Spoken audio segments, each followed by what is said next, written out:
try a little think, pair, share. Where have you seen scaling before, other than the type that you stand in your bathroom? When we talk about scaling or scale factors, it's the ratio of any two corresponding lengths in two similar geometric figures.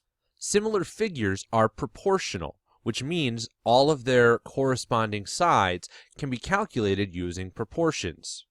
This scale factor is how we scale between two sides of a proportion or two individual measurements of corresponding geometric figures that are similar. When we see two similar figures like this, like rectangle A and rectangle B, 2 and 6 is proportionate to 5 and 15. So if I wrote a proportion 2 over 6 equals 5 over 15, they would be an equal proportion.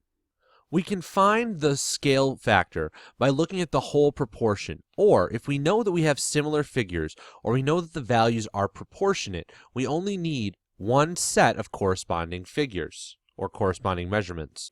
If I wanted to find the scale factor, I would take one side, in this case A's side that measures 2. I'm going to start by setting up a ratio based on that. So I'll write it as a simplified fraction and in odds notation.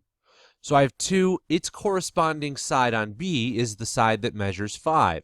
So I have a ratio of 2 to 5 because the question asks what's the scale factor between similar figures A and B. Ratios have order, so I'm looking at A to B.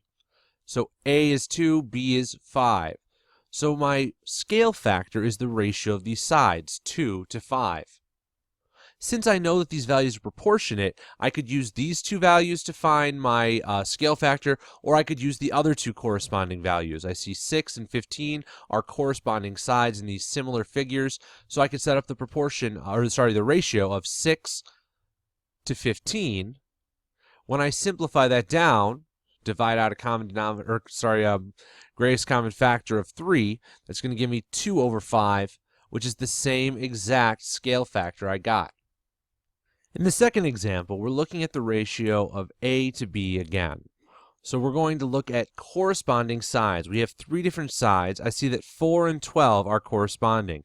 They're the same section of these two similar figures. So I'm looking at a ratio of A to B because it's similar figures A and B. I'm going to go 4 to 12. I'm going to simplify that down. Find my greatest common factor, divide top and bottom by 4 to get 1/3. So we have a scale factor of 1/3. On your own, try the next two problems. If you ever need to scale a figure or measurement, just multiply by the scale factor. So we have two similar figures, rectangle A and rectangle B.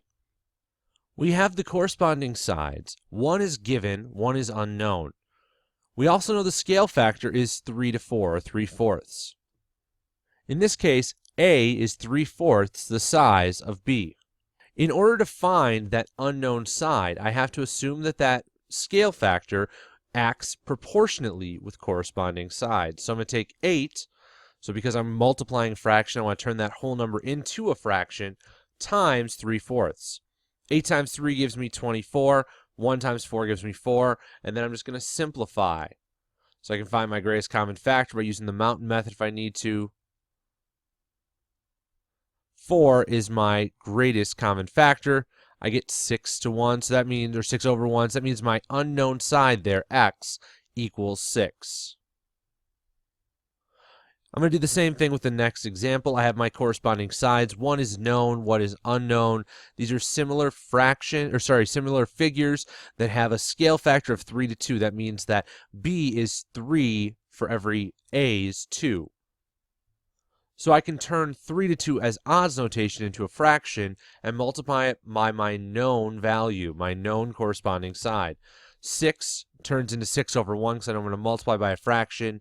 3 over 2 gives me 18 divided by 2, which when I simplify is going to give me 9. So my unknown value there, my corresponding side x, is 9.